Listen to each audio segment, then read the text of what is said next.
O Senhor esteja convosco. Ele está no meio de nós. Proclamação do Evangelho de Jesus Cristo segundo São Mateus. Glória a vós, Senhor. Naquele tempo, João estava na prisão. Quando ouviu falar das obras de Cristo, enviou-lhes alguns discípulos para lhe perguntarem: És tu aquele que há de vir, ou devemos esperar um outro? Jesus respondeu-lhes: Ide contar a João o que estáis ouvindo e vendo.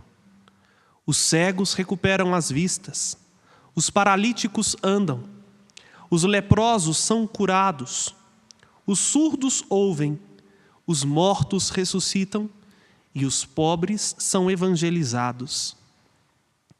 Feliz aquele que não se escandaliza por causa de mim.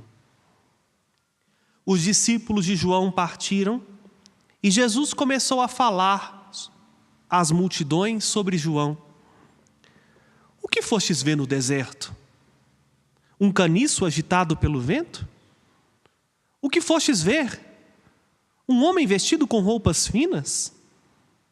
Mas os que vestem roupas finas estão nos palácios dos reis.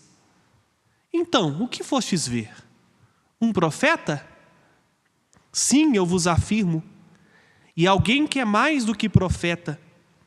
É dele que está escrito: Eis que envio o meu mensageiro à tua frente. Ele vai preparar o teu caminho diante de ti. Em verdade vos digo, de todos os homens que já nasceram, nenhum é maior do que João Batista. No entanto, o menor no reino dos céus é maior do que ele. Palavra da salvação. Glória a vós, Senhor.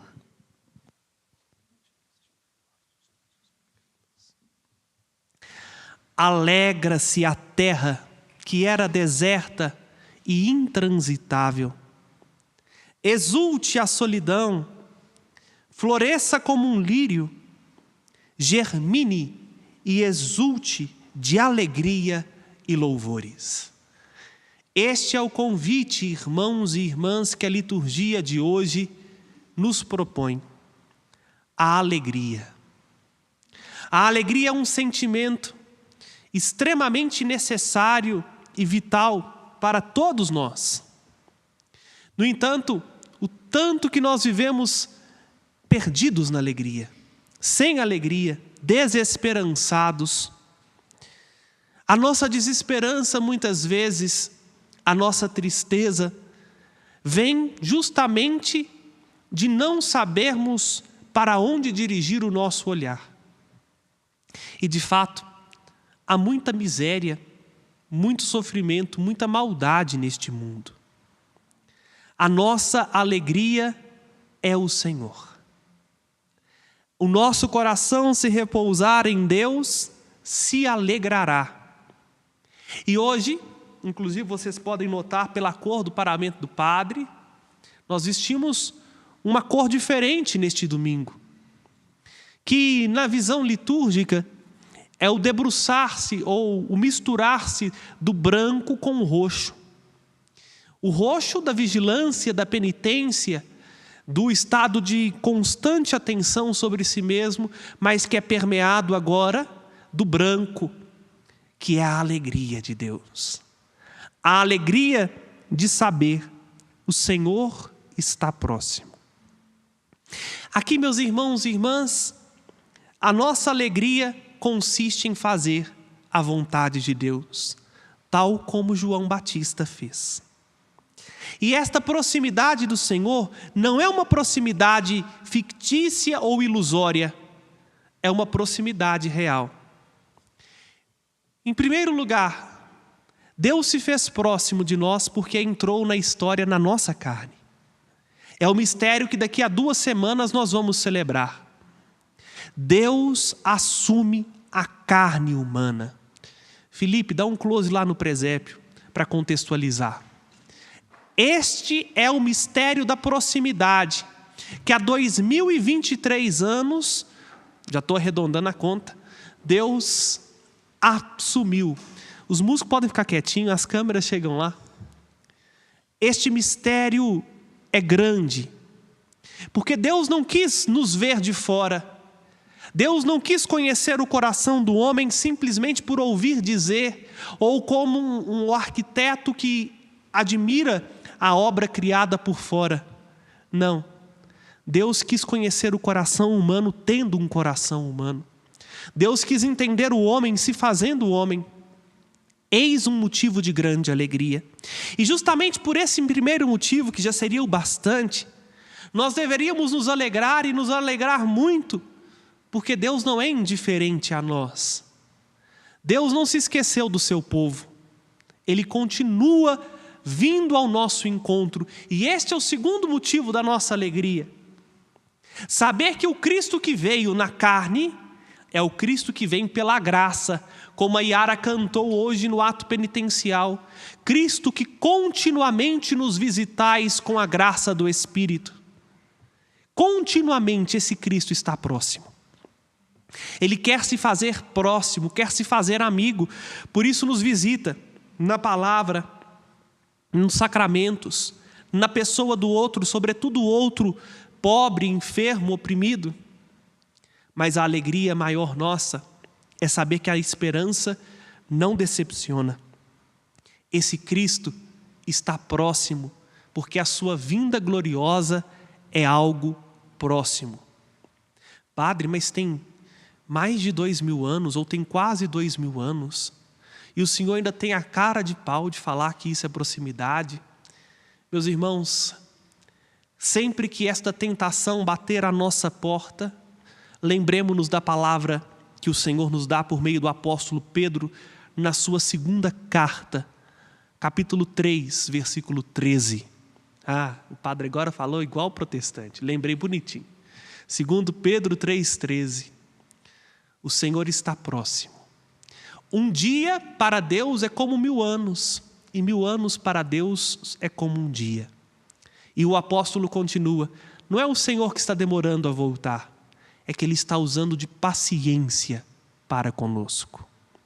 E eis mais um motivo para nos alegrarmos, porque Deus é paciente, Deus sabe esperar o nosso tempo, porque Ele não virá na sua glória para condenar o mundo. Jesus não é bipolar. Ele não veio uma vez para salvar, para depois vir para condenar. Ele quer salvar e salvar a todos. E por isso vai postergando. Não, vou dar mais um prazo para ver se esse povo se converte. Eu vou esperar mais um pouco para ver se eles se convertem. É por isso que o apóstolo Paulo hoje o apóstolo Tiago hoje nos recorda da nossa alegria. E como deve ser a nossa esperança? Como nós devemos viver esta alegria no Senhor? Aí, um sentimento que nós precisamos começar a criar em nós desde agora, para esperar o Cristo que vem. É o sentimento da firmeza, da perseverança, da constância. É a mesma palavra em grego. No versículo 7, ficai firmes até a vinda de nosso Senhor. Eis para nós, meus irmãos e irmãs, o horizonte que se descortina diante dos nossos olhos. O Senhor que veio é o Senhor que virá, mas Ele espera de nós firmeza. A mesma firmeza que nos é dada no Evangelho de hoje. Por quem? Por João Batista, que é um homem mais firme do que João. João Batista não arredou-se nem para a direita nem para a esquerda, permaneceu firme. Não abriu mão, não negociou seus valores, não negociou a sua profecia em detrimento dos seus próprios interesses. É permanecendo firmes que ireis ganhar a vida, diz Jesus. A firmeza na fé é uma exigência nossa. Permanecer firme na palavra que escutamos, porque há muitos motivos por aí que fazem de nós ser um caniço, tal como Jesus nos diz, um bambu que é sacudido para tudo quanto é lado. O bambu é justamente sacudido porque o bambu é extremamente flexível, maleável. Não é que nós seremos intolerantes e indialogáveis, mas nós precisamos firmeza. Sabe por quê? Porque senão, quando vem o problema, quando vem a dificuldade, a enfermidade, as tribulações, quando tudo tumultua, nós somos levados como uma folhinha de uma árvore ou como um pedacinho de isopor que é lançado numa correnteza. É permanecendo firmes que nós vamos ganhar a vida. E permanecendo firmes em quê? Permanecendo firme no amor a Jesus. O Cristo que virá é esse Cristo que veio na nossa carne. Me permitam entrar no Evangelho de uma maneira meio não convencional para uma liturgia. Mas vejam, João estava na prisão. Alguns exegetas acreditam que este envio de João dos dois discípulos até Jesus era para confirmar esses dois discípulos na fé. Isto é, para que eles entendessem que não era João que eles deveriam seguir, mas é Jesus. Há outros exegetas, e gostaria de hoje ficar com esta tese, que acreditam que de fato João que duvidava. João queria uma palavra mais coerente. E o porquê? Por que alguns exegetas interpretam assim? Por causa do versículo 6, quando Jesus diz: feliz aquele que não se escandaliza por causa de mim. Bom, deixa eu explicar. João não era um tipo politicamente correto, não. Né? Não era da paz e do amor, não. Olha a pregação de João. O machado já está na raiz. Vai queimar todo mundo como a palha seca é queimada pelo fogo. Convertam-se. E quando João foi preso, ele começou a ouvir na cadeia: Jesus está agora comendo com as prostitutas. Jesus está entrando na casa dos cobradores de impostos. Jesus está andando com a gentalha. Jesus é o da paz e do amor. E começou a brotar, evidentemente, uma crise no coração de João. O Messias esperado de João Batista era o Messias da foice na mão. E vem o Messias manso como um cordeiro. Em primeiro lugar, isso tem muito a nos dizer. Porque muitos de nós queremos reproduzir um Jesus do nosso tamaniquim, na nossa medida, do nosso jeito. E vamos idealizando um Jesus que não corresponde ao Jesus de verdade.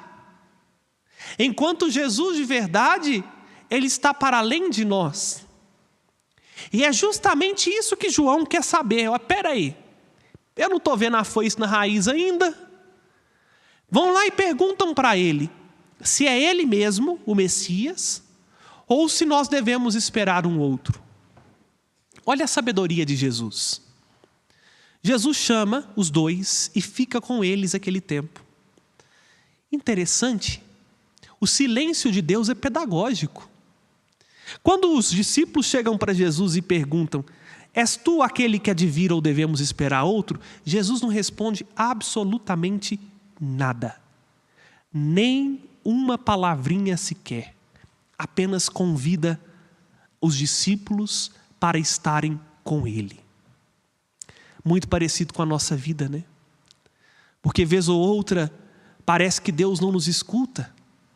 A gente pede um sinal, pede que Deus se mostre presente na nossa vida, e o que a gente recebe? Se eu tivesse aqui trilha sonora, até colocaria o barulhinho do grilo, né? O cri, cri, cri, cri, cri. Não recebemos absolutamente nada, tal como os discípulos de João não receberam nenhuma palavrinha sequer. Mas vejam, não é porque Jesus é bruto, ignorante, sem educação ou está recusando. É uma pedagogia divina. É para fazer a experiência de ter um olhar atento. E ao final do dia, Jesus pede para que os discípulos voltem a João com este recado: e de dizer a João tudo o que vocês viram e ouviram. Os cegos recuperam a vista, os paralíticos andam, os leprosos são curados, os surdos ouvem, os mortos ressuscitam e os pobres são evangelizados. O silêncio de Deus é para nos convencer não com palavras, mas nos convencer com a presença. Tenho certeza de que a resposta que esses discípulos deram para João foi muito maior do que a resposta pronta que Jesus poderia ter dado. Fico imaginando eu que ao chegar na prisão eles disseram para João: nossos olhos viram o Senhor, nós vimos o Messias. Aqui, meus irmãos e irmãs, nós somos devolvidos de novo a esta linha tênue que o advento agora começa. Nós estamos numa transição entre falar da vinda futura e contemplar a vinda primeira. Mas olhemos mais uma vez para o mistério do Natal e vejamos. Não é o Messias que muitas vezes nós esperamos, com efeitos de Hollywood, com glória, esplendor, mas é o Messias na medida certa para salvar o coração humano. É um Deus que se fez criança, para curar as cegueiras do coração, para fazer com que os nossos ouvidos mocos, surdos, voltem a escutar uma palavra que reanima-nos na esperança, para que toda paralisia nossa seja transformada mais uma vez em liberdade, para que a pior das lepras, o pecado, seja dissipada com a sua graça. Feliz quem não se escandaliza por causa de Jesus. Feliz é quem sabe entender esta presença discreta de Jesus no nosso meio. E vejam, ao terminar, Jesus nos dá um exemplo. Que bonito. Era João que tinha que dar testemunho de Jesus, mas é Jesus que dá testemunho de João, para nos mostrar que até as nossas dúvidas servem de sinal ou de oportunidade de encontro com esse Deus que está no meio de nós. Ele vai vir sim, mas antes que ele venha, é necessário que nós o acolhamos pela fé, o acolhamos tal como ele se mostra e não do jeito que a gente quer. É por isso que a imagem que o apóstolo Tiago nos exorta hoje é a imagem do agricultor, que lança a semente, mas ele não sabe o que está acontecendo ali debaixo da terra, né? Ele não vê a semente criar raiz, a semente transformar. E quão doloroso é para o agricultor saber esperar o tempo da fruta. Vou dar uma experiência de um exímio agricultor que eu conheço muito bem. Eu planto que é maravilhosamente bem. O povo aqui atrás está até rachando de rir, mas é verdade. E por que eu vou dar este exemplo? Brincadeira à parte, de fato não sei plantar nada. Ganhei uma muda do seu Itamar de um pé de jabuticaba. E a muda está exatamente desse tamanho. Aí fui plantar a mudinha lá em casa, né? Fiz toda a preparação na casa dos meus pais. Furei lá, voltei quase que entrevado de fazer o esforço de furar a terra, plantei. E isso já faz mais ou menos 2 meses. Aí, minha memória de minhoca, eu esqueci que eu tinha plantado esses trem. Esses dias na casa dos meus pais, eu falei, vou ver, né? Porque a mudinha desse tamanho já deve estar desse, né? Cheguei lá, sabe o que teve de mudança? 2 folhinhas a mais. Verdade, Bárbara, 2 folhinhas a mais. Pelo menos não morreu, Yara. Bom, aí eu entendo que São Tiago não falou hoje não, São Tiago nos diz na primeira leitura, veja a paciência do agricultor. É necessário saber esperar, no caso da jabuticaba, a raiz alastrar a terra dentro até chegar na rocha que ela achar, para dali poder começar a crescer para fora do solo. Mas às vezes nós não sabemos esperar o tempo certo de Deus. E quando nós não esperamos o tempo de Deus, vem o desânimo, vem o abatimento, vem o cansaço, vem os motivos tantos para abandonar a igreja, abandonar a família, abandonar nossos projetos, porque de fato Nós não estamos vendo nem a folhinha crescer. Aí começamos a questionar a nós mesmos, o nosso trabalho, a nossa pregação, o nosso ser cristão, e perguntamos-nos assim: vale a pena esperar isso? Vale a pena esperar o Messias? Vale a pena, Bárbara, Yara, Christopher, Fábio, gastar a voz, gastar o tempo de vocês, preparando canções, preparando isso, aquilo, outro? Vale a pena, padre, perder sua juventude, abrir mão do mundo, abrir mão de tantas coisas, da família, de uma carreira bem-sucedida, de outros lugares mais cômodos? Vale a pena se nós não vemos a semente crescer? É por isso que São Tiago nos exorta: tendes firmeza, porque o Senhor está próximo. E a sua presença, a sua proximidade não é visível aos nossos olhos, porque Ele está próximo pela graça. E se quisermos um exemplo, São Tiago nos diz, como é que a Bárbara leu: tomai por modelo de sofrimento e firmeza os profetas que falaram em nome do Senhor. Se a gente tem que olhar para alguém para nos inspirar, não são em nós, padres, que ainda não alcançamos a plenitude do ser cristão. Temos muito limite. Falo de mim, tá? Não estou falando de outro padre, não. Padre Felipe Carvalho de Macedo. O meu testemunho pode fazer mais pessoas se perderem do que se salvarem. Mas nós temos que olhar para quem? Para os profetas que falaram em nome do Senhor. Certa vez me recordo de uma das pregações que sempre que é um santo, e vocês que já estão conosco, que já conhecem um pouquinho o meu estilo, sabe, eu gosto de dedicar a pregação à vida do santo, né? Porque são exemplos para nós. E alguém comentou assim comigo: não sei para que você perde tempo, esses santos não tem nada mais a dizer-nos no tempo de hoje. Isso para o mundo contemporâneo soa como esquizofrenia ou inclusive como loucura. Eu respondi para esta pessoa que me disse assim: em primeiro lugar, não fui eu nem você que elegemos a santidade deles. Foi a igreja que reconheceu que naquela vida a ação da graça foi um luzeiro.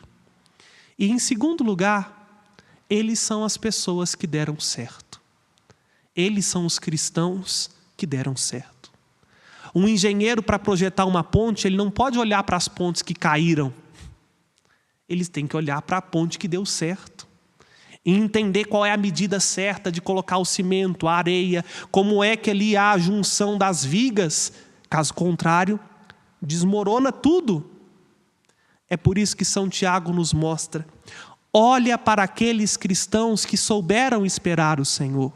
Olha para os profetas. E o que nós vamos achar nos profetas? Não precisa ir muito longe, não. Olha para você ver, o padre vai só virar uma folha. Vemos João Batista. E onde João Batista estava? Na prisão. Mas na prisão ele esperava o Senhor. Em cárcere, para João Batista, não foi o aprisionamento da sua missão e muito menos da sua esperança, porque ele soube em quem ele colocou sua confiança. É por isso que hoje, nesse terceiro domingo do Advento, a alegria tem que tomar conta do nosso coração, meu irmão e minha irmã, porque este Senhor está bem pertinho de mim e de você. E está pertinho de mim e de você para que nós sejamos reanimados, não é desanimados, mas reanimados com a sua presença. Só a presença dele pode nos trazer tudo o que nós precisamos, na medida certa, para sermos verdadeiros sinais da sua vinda gloriosa. Por isso, criai ânimo, não tenhais medo. Tem gente que morre de medo do dia da vinda gloriosa de Jesus. Primeira coisa, quem não deve não teme. Brincadeira à parte, né? Nós não precisamos ter medo do dia do nosso Senhor, porque Ele vem não para punir-nos, mas Ele vem para dar-nos o que nós plantamos, ou melhor, para fazer frutificar aquilo que nós plantamos. Se a vinda de nosso Senhor Jesus Cristo nos amedronta, é porque talvez nós ainda não tivemos a coragem de ver que o que deveria dar medo no nosso coração é viver uma vida de um modo inconsequente. Vivermos o tempo presente como se não houvesse esperança futura. Vede, é o vosso Deus que vem. É a recompensa de Deus. É a vingança que vem. Ele vem para salvar. Esta palavra vingança é forte, né? Porque nós achamos que a vingança é a ação proporcional ao mal que nós recebemos.